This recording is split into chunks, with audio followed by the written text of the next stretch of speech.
आज की कहानी सहेली से जलन। सहेली से जलन के चलते महिला ने उसी के पति के साथ बनाए अवैध संबंध। फिर हुआ कुछ ऐसा। तो दोस्तों, कहानी शुरू करने से पहले आप लोगों से गुजारिश है कि आपने मेरा चैनल सवाना स्टोरी बुक अभी तक सब्सक्राइब नहीं किया है तो प्लीज़ सब्सक्राइब कर लीजिए ताकि मेरी अगली वीडियो का नोटिफिकेशन सबसे पहले आपको मिल जाए। कई बार हम अपने जीवन में कोई ना कोई ऐसा फैसला ले लेते हैं जिससे लेकर हमें जीवन भर पछतावा होता रहता है, लेकिन कुछ का प्रभाव थोड़े समय तक रहता है तो कुछ को हम जिंदगी भर नहीं भूल पाते। पछतावा कभी काफ़ी दर्दनाक भी होता है। केवल एक गलती से हमारे ज़िंदगी में खुशी और अपने सपनों को पूरा करने में रोक लग जाता है। मेरे साथ भी कुछ ऐसा ही हुआ है। मैंने भी एक ऐसा फैसला ले लिया और मैं उसके पछतावे से ज़िंदगी भर नहीं निकल पाई। इसने मेरी पूरी लाइफ बर्बाद कर दी। प्रेम, फ्रेंड, रिलेशन आदि कुछ भी मेरे लाइफ में नहीं रहा।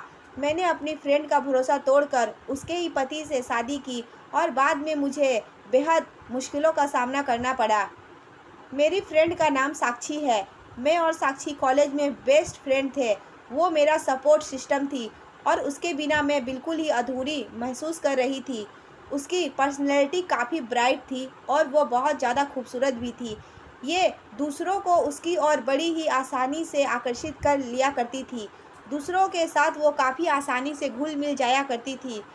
उसकी ये खूबसूरती कभी कभी मेरे मन में जलन पैदा कर दिया करती थी, लेकिन मैं कभी भी जिक्र नहीं होने दिया और ना ही इसका हमारी दोस्ती पर कोई प्रभाव पड़ा। कॉलेज के आखिरी साल में मेरा एक बॉयफ्रेंड था।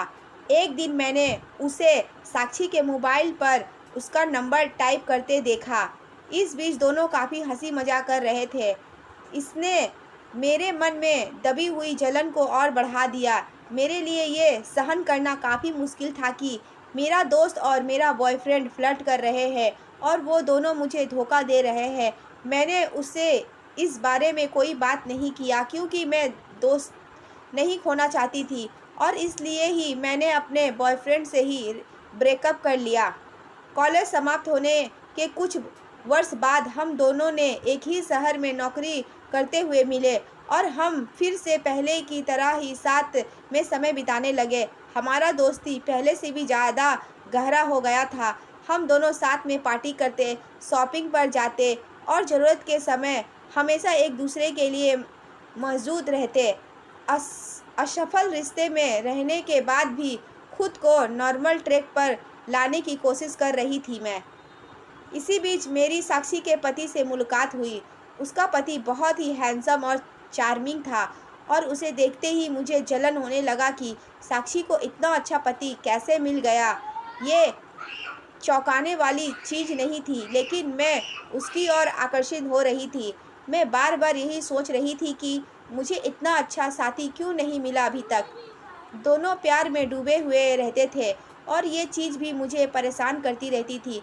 और एक दिन ये हुआ जिसने सब कुछ गलत होने की शुरुआत कर दी। मैं साक्षी के घर गई थी। साक्षी ने मेरे से कॉफ़ी पीने के बारे में पूछा और फिर वो कॉफ़ी बनाने के लिए किचन में चली गई। मैं व उसका पति अकेले थे।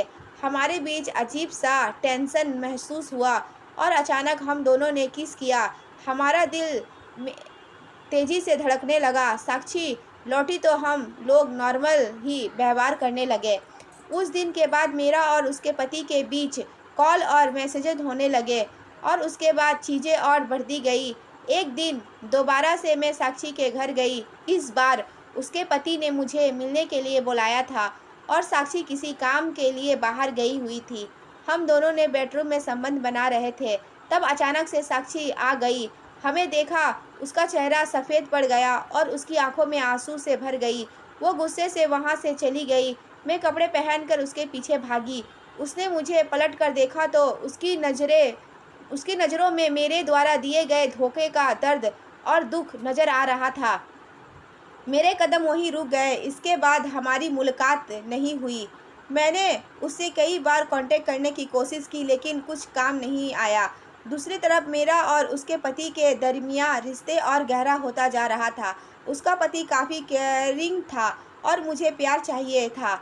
मैं खुश थी। इस सब के बीच तलाक फाइल हुआ तो उसके पति ने प्रपोज किया मुझे और मैंने हाँ कर दिया। इस रिश्ते के लिए मुझे अपनी दोस्ती तोड़नी पड़ी, लेकिन मैं सोचती थी कि कुछ पाने के लिए कुछ खोना पड़ता है। परंतु मेरी ये खुशी ज़्यादा दिन तक नहीं टिकी, क्योंकि कुछ ही समय बाद मुझे शक होने लगा कि मेरा पति का और किसी और के साथ अफेयर चल रहा है। उसकी शर्ट पर किसी और के परफ्यूम की महक आती थी और वो रात को भी देर से घर आया करता था। मेरे शक सही निकला, वो सच में मुझे धोखा दे रहा था। मैंने सपने में भी नहीं सोचा था कि मेरे साथ भी ऐसा होगा। मेरे साथ जब ये हुआ तो मैंने साक्षी से संपर्क किया और हम दोनों कैफ़े में मिले 3 साल बाद। मैंने उसे बताया कि मेरे साथ क्या हुआ है। वो मेरी बातें सुनकर बिल्कुल भी हैरान नहीं हुई। इसी बीच मेरे मुंह से ये भी निकल गया कि कैसे मैं उसे जला करती थी। मैंने फिर उसे उस घटना के बारे में भी याद दिलाया जब कॉलेज में वो मेरे बॉयफ्रेंड के साथ फ्लर्ट किया करती थी। कुछ देर के लिए वो हैरान हुई और फिर उसके चेहरे पर गुस्से के भाव दिखाई दे रहा था। उसने बताया कि वो मेरे उस दौरान के बॉयफ्रेंड नहीं बल्कि उसकी दोस्त की और आकर्षित थी और उसे इम्प्रेस कर रही थी। उसके लिए ही वो उससे सहायता मांग रही थी। सच सामने आ चुका था और मेरे पास कहने और करने को कुछ भी नहीं था। मैंने अपनी ज़िंदगी की सबसे बड़ी गलती की थी और जिसकी वजह जलन थी। मैं बयां नहीं कर सकती थी मुझे इसका कितना पछतावा था, लेकिन मैं जानती हूँ कि अब सब तबाह हो चुका है और कुछ नहीं बदल सकता है। तो दोस्तों, आपको ये कहानी कैसी लगी? कहानी अच्छी लगी तो लाइक करें और शेयर करें और अपना राय हमें कमेंट में ज़रूर बताएं। और मेरे चैनल को सब्सक्राइब नहीं किया है तो प्लीज़ सब्सक्राइब कर लें।